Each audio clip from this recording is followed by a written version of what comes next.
నమస్తే. ప్రస్తుతం మనతో పాటు ఉన్నారు సోషల్ యాక్టివిస్ట్ కృష్ణకుమారి గారు. నమస్తే అండి. నమస్తే. సొసైటీలో ముఖ్యంగా మహిళలకి సంబంధించి ఎంత రాద్ధాంతరం జరుగుతుందో మనం చూస్తూనే ఉన్నాం. రాష్ట్రంలో ఇంకేం గొడవలు లేవా, ఇదొక్కటే ఉందా అన్నట్టుగా. బట్ చాలా బాధాకరమైన విషయం ఏంటి అని అంటే, మన తెలుగు అమ్మాయిలు అమెరికా వెళ్ళిన తర్వాత కూడా అక్కడ కూడా రక్షణ లేదు. $4,500 ఇంచుమించు మన దగ్గర 4,5 లక్షలు అంతే కదా. 4.5 లక్షల లోపే. దానికోసం తిరిగి ఇమ్మన్నందుకు ఒకప్పుడు రూమ్మేట్ అటు కూడా చంపేసి ఏమీ తెలియనట్టు ఇండియా వచ్చేసి మళ్ళీ తనే పోలీస్ స్టేషన్లో కంప్లైంట్ ఇచ్చి చాలా హై డ్రామా చేశాడు అతను. ఇలాంటి వాళ్ళ కోసం ఎవరు మాట్లాడరా, వాయిస్ వినిపించరా ఏంటి?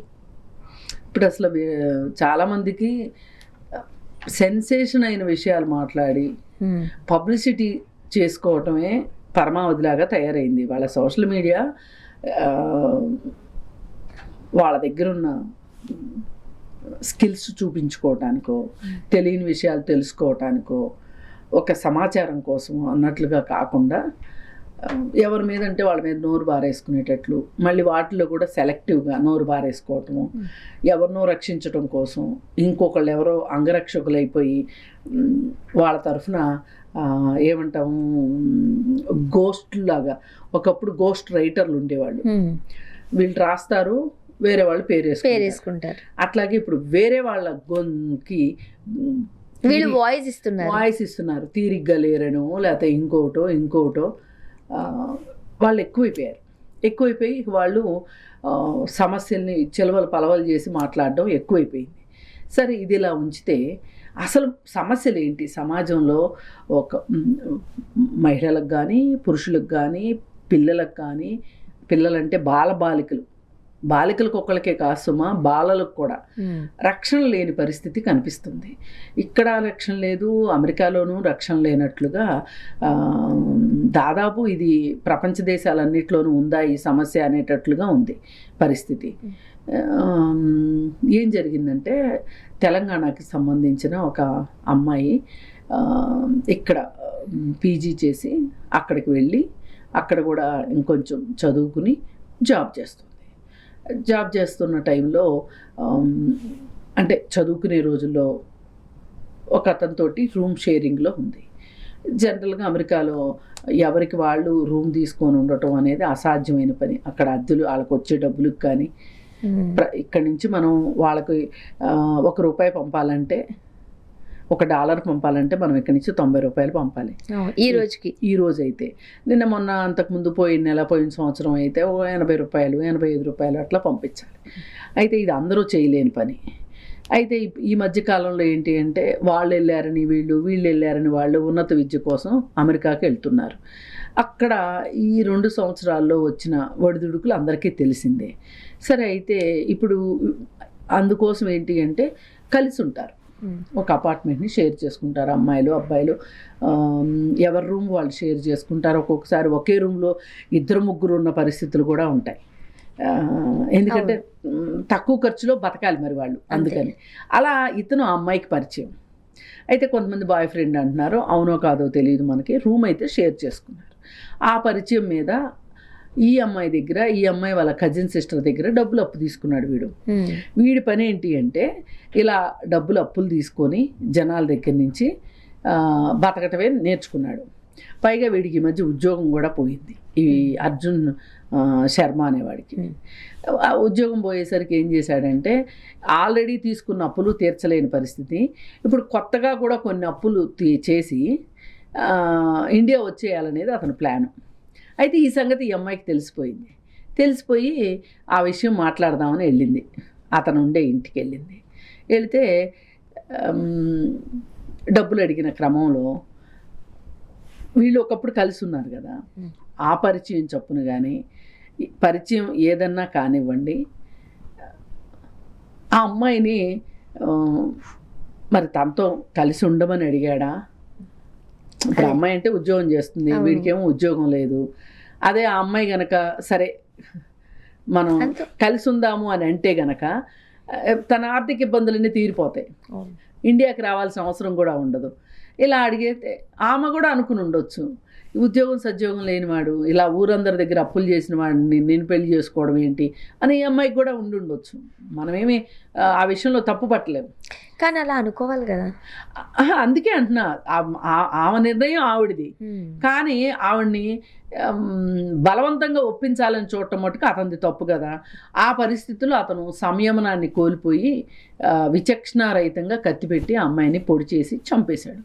చంపేసి మళ్ళీ ఏమీ ఎరగనట్టు ఏం చేశాడు, పోలీసులకి కంప్లైంట్ ఇచ్చాడు, పలానా అమ్మాయి కనిపించట్లేదు అని.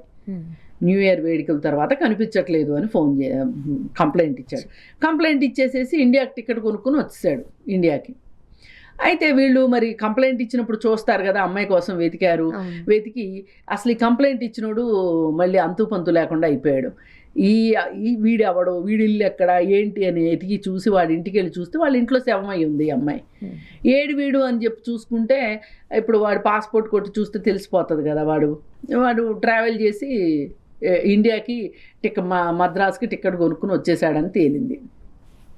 అప్పుడు వాళ్ళకి డౌట్ వచ్చింది, ఓహో ఇతనే ఏదన్నా చేసుంటాడు అని. ఇంటర్పోల్ వాళ్ళతోటి వీళ్ళతోటి మాట్లాడి వాడిని మెడ్రాస్లో అరెస్ట్ చేసేశారు ఆల్రెడీ. అయితే ఇక్కడ బాధాకరమైన విషయం ఏంటంటే, ఇప్పుడు చనిపోయిన అమ్మాయి తిరిగి రాదు. ఆ తల్లిదండ్రులు మధ్యతరగతి తల్లిదండ్రులు, వాళ్ళు ఎన్ని ఆశలు పెట్టుకుని ఈ అమ్మాయిని చదివించుంటారు, అమెరికా దాకా పంపించుంటారు. ఇంత రెసిషన్ టైంలో కూడా అమ్మాయికి ఉద్యోగం వచ్చింది అంటే అమ్మాయిలో ఎంతో కొంత అమ్మాయి స్కిల్డ్ అయ్యి ఉండాలి. ఇప్పుడు అందరికీ ఉద్యోగాలు పోతున్న రోజులు కదా, అంటే పోయే వాళ్ళందరికీ స్కిల్ లేదని కాదు. ఆ అమ్మాయికి అయితే ఇప్పుడు ప్రస్తుతానికి జీవనాధారం ఉంది. మరి వీడు అసలే ఆల్రెడీ ఒకప్పుడు రూమ్మేట్గా ఉన్నప్పుడు వీడి మెంటాలిటీ ఎంతో కొంత అమ్మాయికి కూడా అర్థమై ఉండాలి. అసలు ఆ 3.5-4 లక్షల కోసం వాడి ఇంటికి వెళ్లకుండా ఉన్న అమ్మాయి జీవితం ఇలా అర్ధంతరంగా ముగిసేది కాదు. మరి ఈ పరిస్థితి చూస్తుంటే ఇది క్లియర్ కట్గా అమ్మాయికి అన్యాయం జరిగిందని నేను అంత ఈజీగా మాట్లాడను. ఎందుకంటే నేను ఎప్పుడూ ఆడమగ అని చూడను, మనుషులుగానే చూస్తాను. ఒక మనిషిని ఈ విధంగా డబ్బుల కోసం చంపేయడం ఎంతవరకు అసలు న్యాయం? పైగా వాడి టక్కరతనం చూడండి. వాడే కంప్లైంట్ చేస్తాడు, వాడే ఇండియాకి పారిపోయి వస్తాడు. వాడి దగ్గర ఏంటంటే ఒక క్రిమినల్ మెంటాలిటీ ఉంది, యాంటీ సోషల్ పర్సనాలిటీ ఉంది వాడి దగ్గర. ఉద్యోగం లేదనే స్ట్రెస్ కావచ్చు, ఇన్సెక్యూరిటీ కావచ్చు. మరి ఆల్రెడీ వీడిని ఎన్ని డబ్బులు ఖర్చు పెట్టి చదివించారో. ఇళ్ళల్లో వాళ్ళు కూడా ఏం చెప్తారంటే, నేను వచ్చేస్తాను, నేను ఉండను అంటే, ఏవో అప్పులు చేసాము, ఆస్తులు అమ్మేసాము, ఆస్తులు తనఖా పెట్టి పంపించాం కదా, అవి తీర్చే వరకు అన్నా ఏదో ఒకటి చేయమని చెప్తుంటారు. అది కూడా తప్పు కాదు. మరి వచ్చాక కనీసం ఉండటానికి ఒక ఇల్లన్నా ఉండాలి కదా.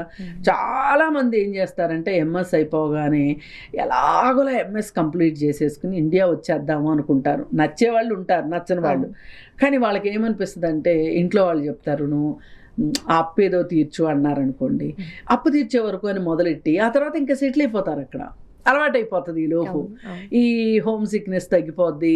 కొంచెం ఎప్పుడన్నా రావాలంటే రావచ్చు. ఇప్పుడంటే ట్రంప్ వచ్చి ఇబ్బందులు పెట్టాడు, కానీ అంతకుముందు ఈ H1 గొడవలు ఇవన్నీ లేవు అసలు. ఎప్పుడన్నా వచ్చేవాళ్ళు, ఎప్పుడన్నా వెళ్ళేవాళ్ళు.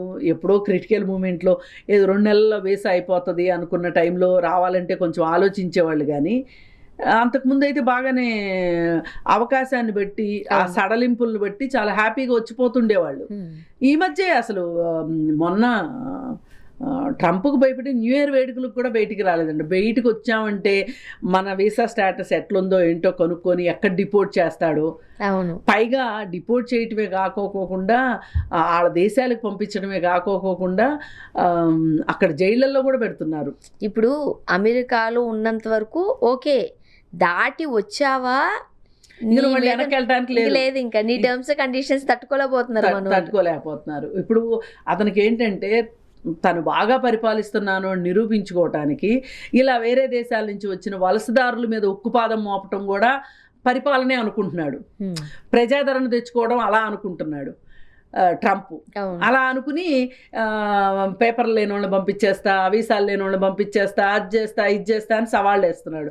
అది నమ్మించడానికి కూడా కొంతమందిని అలాగే యుద్ధ విమానాలు పెట్టి పంపించాడు అతను అధ్యక్షుడు అవ్వగానే. అంటే ఇక అతని ధోరణి అలా ఉందనుకోండి. ఏది ఏమైనా సరే ఇవాళ అక్కడ ఇంత అస్తవ్యస్తం కావటానికి, ఇంతమంది నిరుద్యోగులుగా ఉండటానికి, ఇంతమంది ఆ దేశం వదిలిపెట్టి వెనక్కబడి ఇప్పుడు ఈ వేరే దేశాల నుంచి వెళ్ళిన పిల్లలు చదువుకుంటేనే ఆ యూనివర్సిటీలు నడుస్తున్నాయి. అసలు యూనివర్సిటీలు నిలబడుతుందే ఇలా వేరే దేశాల వాళ్ళు వెళ్ళి అక్కడ చదువుకోవటానికి. మరి అలాంటప్పుడు అసలు నీ విశ్వవిద్యాలయాలు, నీ యూనివర్సిటీలు ఎట్లా మనుగడ ఎట్లా అనే ఆలోచన రావట్లేదు ట్రంప్కి. అయితే ఇది ఎందుకు ఇంత మాట్లాడుకోవాల్సి వస్తుందంటే, ఇప్పుడు ఈ అమెరికాలో జరిగిన హత్యకి ఈ ట్రంప్ నిర్ణయాలకి కూడా సంబంధం ఉంది. లేకపోతే వీడు ఇలా తయారయ్యేవాడు, వీడికి ఒక ఉద్యోగం ఉందనుకోండి, వీడు ఎందుకు అప్పులు చేస్తాడు? ఇంత నేరానికి ఎందుకు దిగజారేవాడు వాడు అసలు? అందుకని ఏది ఏమైనప్పటికీ కూడా మనం ఎవరికైనా ఒక నీతి సూత్రం ఏంటి అంటే, అప్పు ఇచ్చాము అంటే మటుకు ఒక శత్రువుని కొని తెచ్చుకున్నట్లే. కరెక్టే. అసలు అప్పులు ఇవ్వద్దు. ఎవరన్నా డబ్బు అడిగితే కూడా ఎలా ఇవ్వాలంటే, వాళ్ళు 100 రూపాయలు అడిగారు అనుకోండి, 10 రూపాయలు ఇవ్వు. ఈ 10 రూపాయలు వెనక రాకపోయినా పర్వాలేదు. మనకే పర్సనల్ ఎక్స్పీరియన్సెస్ బోర్డు ఉన్నాయి. అదే కదా. ఇప్పుడు ఈ ప్రపంచంలో అప్పు తీసుకోనోళ్ళు లేరు, అప్పులు ఇవ్వనోళ్ళు లేరు.